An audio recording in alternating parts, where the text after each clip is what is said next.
Police या mafia? I am mafia. Hi friends, मैं हूं मानव। वेलकम टू मूवी शूवी। करते हैं आपस में पॉजिटिव सा नमस्कार। आज का जो एपिसोड है हम डेडिकेट करेंगे लार्जली ऑन देवा, क्योंकि इसके अंदर हम इसका बिजनेस एनालिसिस भी करने वाले हैं।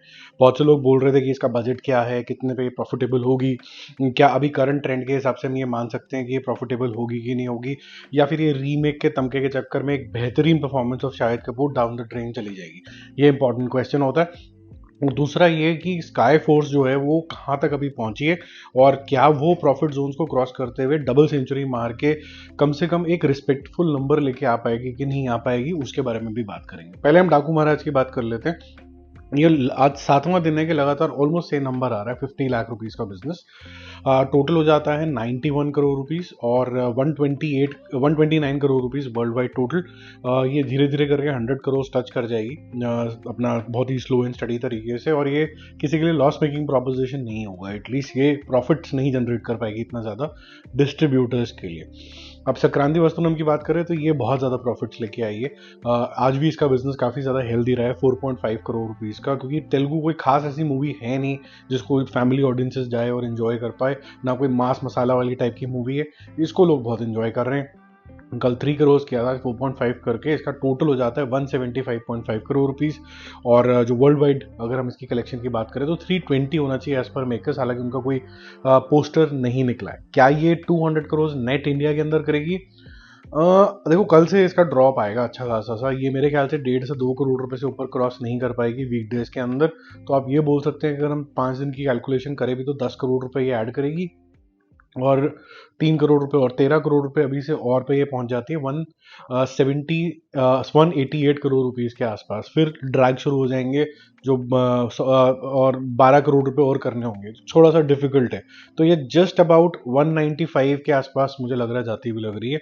ये शायद 200 का मार्क ना कर पाए। अगर कोई तेलुगु मूवी नहीं आती है तो फिर ये कर जाएगी वो जो रास्ता है, जस्ट अबाउट कर जाएगी। स्काई फोर्स की बात करते हैं। जो नेगेटिविटी होनी थी, जो कुछ भी होना था, उसके अब हम पार जा चुके हैं। ये मूवी चल चुकी है, लोगों को पसंद आ रही है। आज भी 6 करोड़ रुपीस का बिजनेस करेगी। कल भी लगभग 6 का ही करा था इसने, जो एंटिसिपेटेड था। 6 से जस्ट कम था, 5.8 का रिपोर्टेड नंबर है। आज ये 6 करोड़ करेगी, तो ठीक ठाक स्टेबल तरीके से चल रही है, जिससे इसका टोटल हो जाता है 118 करोड़ रुपीस नेट इंडिया के अंदर, और 152 करोड़ रुपीस वर्ल्ड वाइड इसका कलेक्शन हो जाता है। 150 कंसिडरेबल नंबर है। तो हम जस्ट होपिंग कि जो 2-3 दिन से पोस्टर नहीं रिलीज हुए हैं इसके, वो रिलीज होंगे। क्या ये 200 करोड़ करेगी कि नहीं करेगी? देखो, 10 दिन इसके ऑलरेडी हो चुके हैं और फरवरी में भी इंपॉर्टेंट रिलीजेस हैं। लेकिन ये अनदर कोई भी मूवी जो होती है वो कम से कम 20-25 दिन चलती है। जो आखिरी के कुछ लेग होते हैं वो थोड़ा सा ट्रैक ज़रूर होते हैं। अगर आप ये देखें कि आज 10वां दिन है और 10 दिन ये और चलती है, और 10 दिन का अगर आप एवरेज 1.5 करोड़ रुपए भी लगा के चलते हैं, मिनिमम मैं आपको बता रहा हूँ, तो 1.5 करोड़ रुपए मल्टीप्लाइड बाय 10 आपको हो जाता है 15 करोड़ रुपए के आसपास। तो 15 करोड़ रुपए का बिजनेस अगर आप इसके अंदर जोड़ेंगे तो ये लगभग नेट इंडिया लेवल के अंदर 133 करोड़ रुपीस के आसपास आता है। विच मीन्स ये लॉन्ग लेग करते करते 140 करोड़ रुपीस के आसपास नेट इंडिया हो सकता है। तब तक इसका वर्ल्ड वाइड जो कलेक्शन होगा वो करीबन आप समझ लीजिए 20 करोड़ रुपए और ऐड होगा, तो 175 करोड़ रुपीस के आसपास जाता हुआ लग रहा है। अब 175 का मतलब है कि जब अगर हम ड्रैग पोजीशन पे आ जाएंगे तो मेरी बेट है कि 185 तक ये जाएगा। 200 करोड़ क्रॉस होता है थोड़ा सा डिफिकल्ट लग रहा है, क्योंकि और भी आगे रिलीजेस हो जाएंगे। तो मैक्सिमम हायर साइड पे ये 180-85 पे जाता हुआ नजर आ रहा है Sky Force, which will be a profitable venture. Huge profits no, but a very good profit for sure for the distributors. अब बात करते हैं देवा की। देखो, देवा का जो डे 3 का बिजनेस है that is about 8 crore rupees. This is now a respectful number जो इस मूवी को डिजर्व करता है। ठीक है, जो वर्ड ऑफ माउथ है वो बहुत ही ज़्यादा सॉलिड आया है, जिसकी वजह से ये हुआ है। तो 14 करोड़ रुपीस इसका टोटल हो गया था नेट इंडिया लेवल पे, और 22.5 करोड़ रुपीस ये मेकर्स की मैं बता रहा हूँ जो उन्होंने डिक्लेयर किया वर्ल्ड वाइड लेवल के ऊपर। आज के 8 करोड़ रुपए अगर हम ऐड करते हैं तो ये हो जाता है लगभग 22 करोड़ रुपीस नेट इंडिया के अंदर, और लगभग 35 करोड़ रुपीस के आसपास वर्ल्ड वाइड लेवल पे। क्या ये जस्टिफाई कर पाएगा इसकी लागत? उसको समझते हैं। देखो, इसकी जो लागत है वो करीबन जो 70 करोड़ रुपीस के आसपास है। और अगर हम इसके प्रमोशंस मिला दें जो कि बहुत ही मिनिस्कुल हुई हैं, वो करीबन 5 करोड़ रुपीस के आसपास हैं, तो वो 75 करोड़ रुपीस के आसपास का इसका बजट बताया जा रहा है। ठीक है, अब 75 करोड़ रुपीस के अंदर जो नेटफ्लिक्स है उसने 50 करोड़ रुपए दिए हैं, जो कि राइट्स खरीदने के लिए ओटीटी के अंदर। अब ये 50 करोड़ रुपए तो हो गए, जो आपने ये समझ लीजिए करीबन 75 करोड़ रुपीस की लागत लगाई है, और 25 करोड़ रुपए आपके और बचे हैं, जो कि नोशनल लेवल पे, क्योंकि जी एक वन ऑफ द प्रोड्यूसर्स भी है, डिस्ट्रीब्यूटर भी है, सिनेमा पार्टनर भी है, और म्यूजिक पार्टनर भी है। तो टीवी के अंदर जो जी सिनेमा के ऊपर ये आएगी, उसकी नोशनल कॉस्ट 20 करोड़ रुपए रखी गई होगी, क्योंकि ये जितने भी यूनिट्स हैं, चाहे जी का सबके साथ नाम चल रहा है, ये हर एक के अपने अपने पीएनएल चलते हैं, यानी प्रॉफिट एंड लॉस अकाउंट चलते हैं। तो जब जी ने स्टूडियो ने ट्रांसफर किया होगा टीवी को, तो उसने करीबन करीबन 20 करोड़ रुपए की एक नोशनल कॉस्ट इसके अंदर रिज्यूम करी होगी। म्यूजिक के लिए जो है करीबन 10 करोड़ रुपए ऐड हुए होंगे।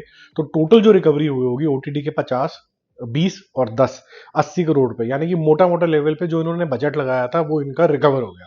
और अब जो कुछ भी पैसा आना है वो आना था थिएटर के अंदर से, जिसमें प्रॉफिट शेयरिंग भी होगी बिटवीन टू पार्टीज, जी स्टूडियोज और रॉय कपूर फिल्म्स, जो दो डिस्ट्रीब्यूटर हैं इसके अंदर। इनकी आपस में रेशो क्या है उसके बारे में मुझे अभी नहीं पता है, वो इन्फॉर्मेशन अभी अवेलेबल नहीं है, ऑनलाइन भी अवेलेबल नहीं है, वैसे भी अवेलेबल नहीं है कि इनके कितने रेशो में इन्होंने ये 80 करोड़ रुपए या 75 करोड़ रुपए लगाए हैं। अब थिएटर बिजनेस की अगर हम बात करें, तो थिएटर बिजनेस में जी स्टूडियो ने बढ़ चढ़ के बोला कि भाई हम इसको डिस्ट्रीब्यूट करेंगे, कोई और डिस्ट्रीब्यूट नहीं करेगा, और उसकी नोशनल कॉस्ट थी 40 करोड़ रुपए। अगर आपको 40 करोड़ रुपए मार्केट से रिकवर करने हैं, तो आपको करीबन करीबन 70 करोड़ रुपीज का बिजनेस नेट लेवल पे करना पड़ेगा। 70 करोड़ रुपीज नेट पे आज ये 22 करोड़ रुपए पहुंची है 3 दिन के अंदर, और ये बिजनेस बहुत कम है 70 तक पहुंचाने के लिए।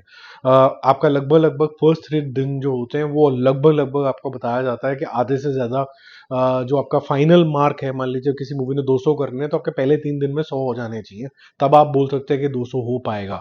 तो ये बहुत दूर है अभी अपनी मंजिल से। और इसका अगर मैं लाइफ टाइम बिजनेस का इवैल्यूएशन करूं, तो ये कल से 2 करोड़ रुपए के सेंस में आ जाएगी, और हायर साइड पे 35 से 40 करोड़ रुपीस नेट इंडिया के अंदर क्लोज करेगी। 60 crore rupees world wide, 65 crore rupees world wide के अंदर। Because of this remake label it will go down the train, otherwise performance wise it is par excellence I would say, and it's a better version of Mumbai police जो पहले आई है।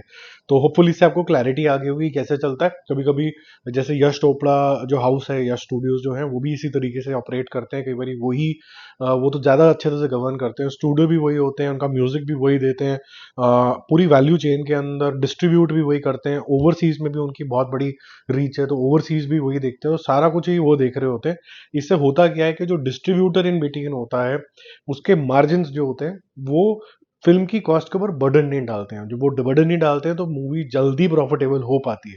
तो ऐसी movie जो कि 70-75 करोड़ में बनी है, और वो 70-75 करोड़ ही अगर थिएटर के अंदर अचीव कर लेती है, फिर भी मेकर जो है प्रॉफिट के अंदर आ जाते हैं, क्योंकि काफ़ी चीज़ें तो पहले ही रिकवर कर चुके हैं। डिस्ट्रीब्यूटर जो हैं वो भी प्रॉफिट के अंदर आ जाते हैं, और हर का पैसा जो है वो काफ़ी अच्छे तरीके से भर जाता है। अगर आप जी ग्रुप की बात करें, ये समझना बहुत ज़्यादा ज़रूरी है। जी ग्रुप ने मान लीजिए कि 75-80 करोड़ रुपए लगाए, और 40 करोड़ रुपए का नोशनल अमाउंट आप अगर देखें कि रॉय कपूर ने लगाए 40 करोड़ रुपए, और 40 करोड़ रुपए लेट से लगाए जी स्टूडियो ने। अब 40 करोड़ रुपए के अगेंस्ट समझिए कि जी स्टूडियो ने कितनी कमाई कर ली। उन्होंने कमाई करी टीवी के राइट से, म्यूजिक के राइट से, ओटीटी के राइट से उन्होंने रिकवरी करी, फिर थिएटर के हिसाब से रिकवर कर रहे हैं। तो ओवरऑल जब जी लेवल के ऊपर, ये तो अलग अलग हो गया ना, जी स्टूडियो अलग, म्यूजिक अलग, सिनेमा अलग, ओवरऑल लेवल पे जब वो देखेंगे, तो जी लेवल पे जब वो देखेंगे, तो ये काफी ज्यादा प्रॉफिटेबल वेंचर इनके लिए साबित हो सकता है, प्रोवाइडेड ये थियोरेटिकल बिजनेस ज्यादा लॉसेस ना क्रिएट करे इनके लिए। बाकी हम जल्दी मिलते हैं और रिव्यूज और अपडेट्स के साथ। Stay connected, bye bye.